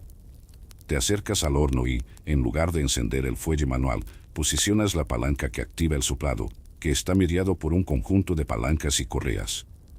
El aire entra en el corazón del fuego como un ligero suspiro, creando una llama más estable y menos agotadora para tu cuerpo aún adormecido. El martilleo ahora tiene un ritmo casi musical, el metal caliente baila bajo el martillo mientras una rueda accionada por agua mantiene el fuelle pulsando de manera constante, liberando el brazo para realizar ajustes más finos en lugar de soplar con insistencia. Es como cambiar tu entrenamiento matutino por una clase de ballet, tienes el control del baile, en lugar de dejarte arrastrar por el ritmo agotador. Los historiadores registran que, a finales del siglo XIII, los molinos de agua fueron adaptados para mover fuelles de forma continua, aumentando la productividad hasta en un 70% sin agotar a los aprendices. Cada engranaje y polea emite un leve crujido metálico, mezclado con el aroma familiar del carbón y el aceite de linaza. Pasas la mano sobre los dientes del engranaje para sentir la textura fría e irregular, notando el cuidado antiguo que mantiene ese conjunto de piezas trabajando en armonía. Curiosidad marginal, en algunas regiones de Renania, los herreros añadían pequeñas gotas de aceite de cebolla a los engranajes para reducir la fricción. Creían que el compuesto orgánico ablandaba el hierro sin necesidad de retoques constantes. Soltaste una risita. Lubricante con sabor a ensalada medieval, casi perfecto para barbacoa. Al inspeccionar el sistema, se nota el sutil balanceo de las cadenas que conectan el eje principal al fuelle. Cada salpicadura de agua contra la rueda envía un largo suspiro a través del hierro, y mentalmente lo comparas con el sonido de las suaves olas en la playa, ASMR líquido, si es que existe tal cosa. Este cambio drástico nos recuerda la moda de las hachas estacionarias del pasado, y el chiste es, aunque abastecer de combustible un molino es más barato que abastecer de combustible pulmones humanos. El fuelle hidráulico no elimina todas las dificultades, regular el caudal de aire todavía requiere un toque sensible. Ajustas la válvula manualmente, calibrando el golpe hasta que el fuego alcance el tono deseado, desde rojo oscuro hasta naranja vivo. Está documentado que la temperatura es crítica para el acero de alta calidad, y aún hay debates académicos sobre si los herreros más exitosos lograron controlar el fuego mediante mediciones empíricas o por intuición acumulada. Mientras el calor baila, organizas el espacio alrededor del sistema, limpias los residuos de carbón y aceite que podrían obstruir los engranajes, recordando una época en la que un gránulo obstinado atascó el fuelle durante una forja para el señor feudal. El repentino silencio hizo que incluso las paredes asustaran. Te ríes suavemente y dices, no hay nada como un enganche mecánico para recordarte que incluso el metal necesita limpieza. Aprovechando la holgura del aire, puedes volver a tomar el martillo ligero y experimentar con técnicas de dibujo que antes requerían un esfuerzo hercúleo. Ahora, guías el metal lentamente, haces movimientos precisos, lo doblas con más seguridad y sin temblores, como un pintor aplicando pinceladas finales. La pieza resultante muestra contornos más suaves y uniformes, lo que demuestra que la tecnología y el arte pueden ir de la mano. Curiosidad marginal adicional, en ciertos oficios de Nápoles, los hojalateros pioneros utilizaban engranajes movidos por rudimentarias cámaras de vapor, experimentos que algunos llamaban hornos de vapor y otros, locuras de alquimista. Te gustaría probar uno de estos sistemas, pero por ahora te conformas con no tener que empujar el fuelle como un convicto en un galeón. El sonido del martillo ahora resuena en tiempo mecánico, resonando en el cobertizo como un metrónomo finamente afinado. Centras tu atención en los detalles, cada golpe extrae centésimas de milímetro del metal, permitiendo que tu tacto defina espesores casi quirúrgicos. Es la revolución que transforma al herrero de un guerrero bruto a un artesano de precisión. Para completar la transformación, activa el brazo mecánico, un contrapeso simple que sube y baja martillos pesados, liberando tus manos para realizar ajustes finos. Este mecanismo se remonta a finales del siglo XIV, cuando los herreros ingleses adaptaron palancas y poleas de los talleres de metalistería para crear martillos automáticos. Este avance acelera el trabajo repetitivo y reduce las lesiones crónicas del hombro, aunque todavía requiere una supervisión cuidadosa para evitar martillazos inoportunos. Sacas el martillo de mano, experimentas la fuerza mecánica y sientes que el peso desaparece, casi como si te quitaras una mochila llena de piedras de la espalda. La sensación da lugar a un chiste interno: tirar de una palanca se ha vuelto más gratificante que tirar de un hielo candente. Mientras ves cómo toma forma la pieza final, notas el contraste entre el pasado y el presente. El sudor todavía gotea, el calor todavía arde, pero ahora hay más espacio para la creatividad que para la mera resistencia física. Con cada movimiento del mecanismo, se recuerda que la innovación es un combustible tan valioso como el propio carbón. Por último, se apaga el sistema con cuidado, se cierran las válvulas, se enfrían los engranajes con un paño húmedo para evitar la oxidación y se hace un último gesto de respeto a la compleja orquesta mecánica. Suspiras, tocas el acero brillante y bromeas: ¿quién hubiera pensado que un día llamaría a una muñeca de madera mi compañera de trabajo? El suave pulso del agua que regresa al cauce del río suena como un aplauso lejano mientras limpias tus herramientas y repasas tu lista de mantenimiento. La tecnología ha transformado su oficio, pero han conservado la esencia de su poder, la capacidad de dominar el fuego y el metal. Quitas el hollín de la hoja terminada y la sostienes frente a la luz parpadeante de la antorcha, admirando el brillo plateado que resiste el paso del tiempo. Cada ondulación en el metal cuenta una historia de calor, martilleo y cuidado, y te das cuenta, por primera vez en días, de que tus manos no solo forjaron objetos, sino que dejaron una marca en los siglos venideros. El legado del herrero medieval sigue vivo en puertas ornamentadas, llaves atrevidas y armaduras que aún hoy descansan en museos, dando testimonio de su arte silencioso. Al pasar el borde de un paño suave sobre la hoja, sientes el eco lejano de asombro que tus descendientes escucharán milenios después. Las piezas forjadas en su oficio inspiraron a los artistas del Renacimiento a incorporar detalles metálicos en esculturas sagradas, y hasta el día de hoy los coleccionistas compiten por reliquias que llevan sus huellas ancestrales. Es impresionante saber que, incluso sin saber leer ni escribir, sus golpes milimétricos resonarían en exposiciones modernas, conectando el martillo de la Edad Media con la exhibición climatizada de un museo contemporáneo. El leve aroma a aceite antiguo, incrustado en las llanuras del marco de una ventana gótica, aún se mezcla con el aroma del roble añejo, prueba tangible de que su forja ayudó a erigir estructuras que han resistido tormentas y conflictos. Haces una broma silenciosa. ¿Quién hubiera pensado que en lugar de selfies, mis antepasados colgaron barandillas ornamentales para inmortalizar el nombre del gremio? Este humor ligero impregna el orgullo que late en sus venas, recordándonos que detrás de cada arco de hierro retorcido hay el sudor de un artesano invisible. Curiosidad marginal: en ciertas abadías benedictinas del siglo XVI, los monjes hacían peregrinaciones especiales para contemplar las barandillas forjadas por los maestros de su oficio, creyendo que el patrón de hierro transmitía mensajes divinos grabados a fuego y martillo. Registraron en sus códices descripciones poéticas del trabajo de los herreros, comparando vetas de metal con vetas de mármol y viendo en el entrelazamiento metálico símbolos de interconexión espiritual. Dejas la hoja apoyada en el soporte y caminas hacia la galería improvisada en la pared del taller, donde has colgado réplicas de herraduras especiales y llaves ornamentales. Cada pieza muestra un rasgo singular, un arabesco aquí, un intaglio allá. Y se siente el peso de una herencia que trasciende su artesanía diaria. El suave tintineo del metal contra el gancho produce un ASMR casi hipnótico que te hace cerrar los ojos por un momento y preguntarte: ¿mis antepasados soñaron con este momento de gloria tranquila? Al recorrer las piezas, uno recuerda un hecho histórico: a finales del siglo XV, las murallas de Carcassonne incorporaron unas ornamentadas puertas de hierro creadas por herreros de gremios como el suyo, y estas rejas han sobrevivido siglos de guerras y restauraciones. Este escudo de armas de durabilidad te hace levantar la barbilla y reír suavemente. He sobrevivido a chispas, frío y disputas, pero ¿quién hubiera pensado que mi hierro se convertiría en el guardián de los castillos? Los historiadores aún debaten si el prestigio de los herreros decorativos impulsó el desarrollo del hierro fundido a mediados del siglo XVI, o si este avance fue resultado de la creciente demanda de piezas arquitectónicas monumentales. ¿Te imaginas a académicos de largas barbas debatiendo esta cuestión en bibliotecas brumosas, inmersos en pergaminos, mientras tú simplemente respiras el placer de ver su arte materializado en paredes centenarias? El tacto de la mano se desliza sobre una rejilla forjada y la superficie fría transmite una sensación de permanencia que desafía el incesante flujo del tiempo. Mentalmente comparas esta solidez con el rico sabor del café fuerte. Aunque no había café en la Edad Media, la metáfora sirve para ilustrar el impacto duradero de tu trabajo en la vida de las personas.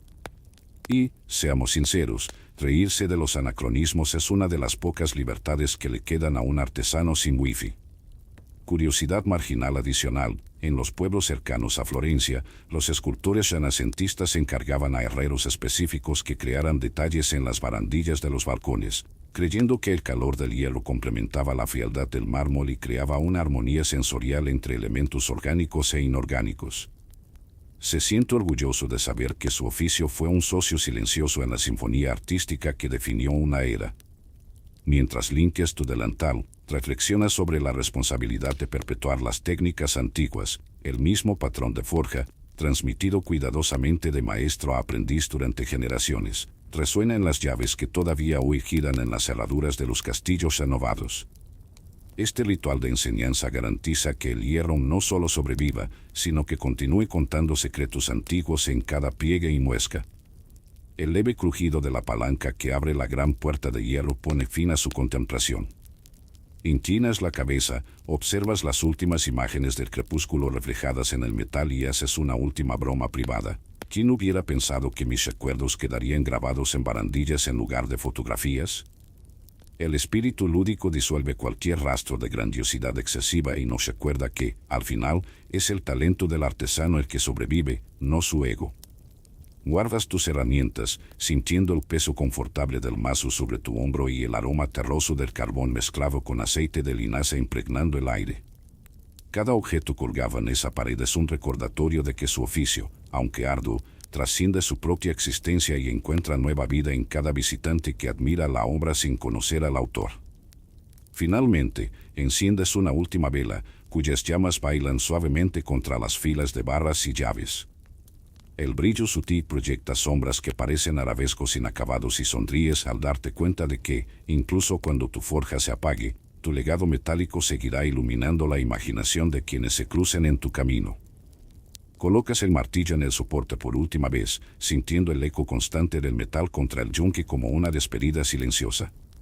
Tus hombros se relajan, pero tu mente sigue dando vueltas. ¿Realmente vale la pena todo este sudor, todo este hollín y esta ruida incesante? Respiras profundamente y miras el paisaje más allá de la ventana, campos ondulados, tierra oscura lista para sembrar, el sol besando las primeras hojas verdes. Tal vez sea más fácil cambiar ese pesado delantal por un par de botas de cuero suave y un rastrillo, pero seamos realistas, todavía estarías haciendo bromas sobre sembrar chistes en el campo, incluso entre hileras de maíz. Mientras te limpias el exceso de hollín de las manos, sientes la textura áspera del cuero de tu delantal y recuerdas el día que intentaste cultivar rábanos en las afueras del pueblo. Cosechaste algunos, pero pasaste tanto tiempo matando las malas hierbas que casi perdiste la fecha límite para las herraduras. El campo exige esfuerzo propio, cavar, arar, regar, un ciclo de resistencia moderada en lugar de explosiones de fuerza. Te imaginas el olor fresco de la tierra húmeda, el suave sonido del rastrillo pasando sobre el suelo y por un momento casi saltas de tus tacones medievales. Dato curioso, en algunas partes de la Europa medieval, los agricultores esparcían ceniza de madera en sus campos después de la cosecha, creyendo que mejoraba la fertilidad del suelo y aceleraba el crecimiento de las plantas, una técnica que muchos hoy llaman pionera en el ciclo de nutrientes. Sonríes ante el contraste, en lugar de ceniza pegada a tu cara, habría ceniza bajo tus uñas, pero nada que un baño en el río no pueda arreglar.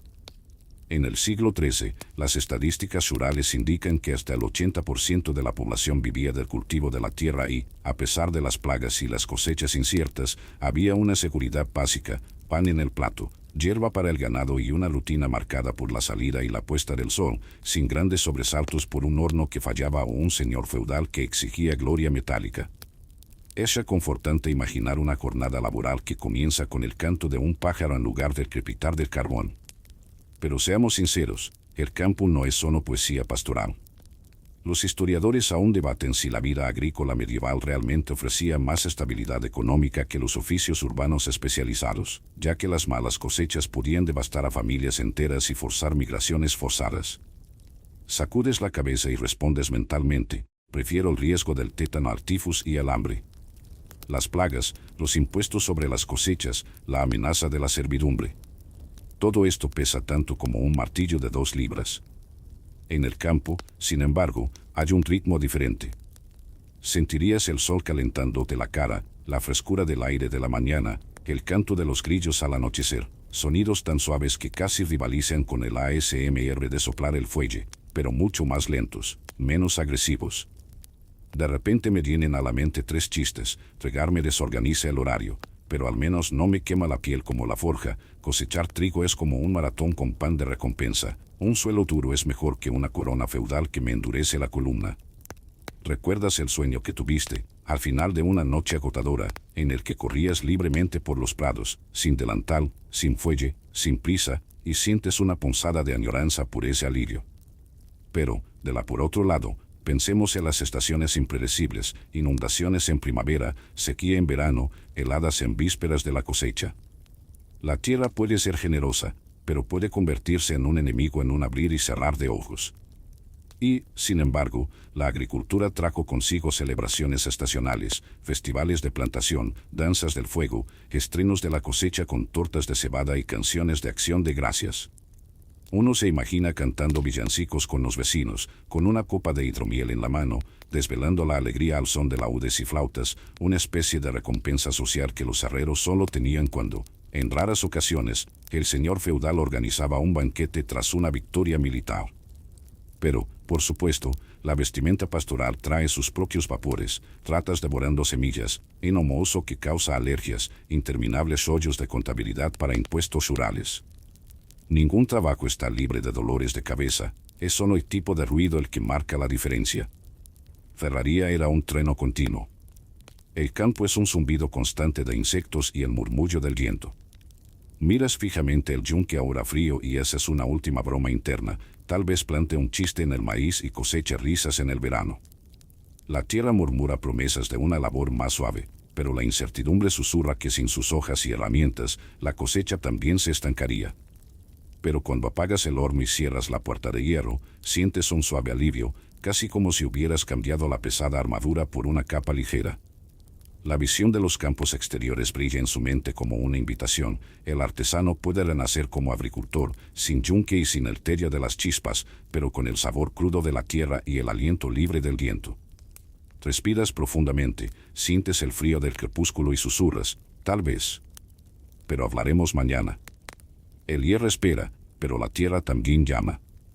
Ahora, reduce la velocidad. Respira profundamente, sintiendo como cada respiración expande tu pecho y calma tu corazón acelerado. Recuerdos de chispas, martillos y calor se mezclan con imágenes de campos ondulados, como un dulce sueño que se disuelve en el amanecer. Deja que esta última imagen impregne tu mente, el delicado contraste entre el resplandor de la forja y el verde sereno de los campos. Siente la arena de los caminos entre los dedos de tus pies, el ligero susurro de las hojas en el viento, la quietud antes del canto del primer pájaro. Cada detalle se estira, cada color se funde. El paisaje se vuelve suave como una canción de cuna. Estás a salvo. Sobreviviste al fuego, a la presión y a la fatiga. Ahora imagina una brisa cálida acariciando tu rostro, llevándose los residuos de hollín y trayendo la fragancia terrosa de la noche. Tus músculos se relajan más cada segundo. Los pensamientos fluyen como suaves arroyos. No hay muralla de castillo, ni horno incandescente, solo el suave aliento del sueño que se acerca. Tranquilízate, mañana podrá el yunque volver a llamarte, pero hoy puedes entregar el hierro al silencio. La narración llega a su fin, no hay sonido de martillo ni silbido de chispas, solo un suspiro sereno. Es hora de cerrar los ojos y dejar que la oscuridad te envuelva como una manta acogedora. Que la tranquilidad te arrulle, que las promesas de campos lejanos bailen en tus sueños y que cada respiración teja un descanso profundo. La forja del día se cierra y se enciende el horno del sueño. Fin del guión. Dulces sueños.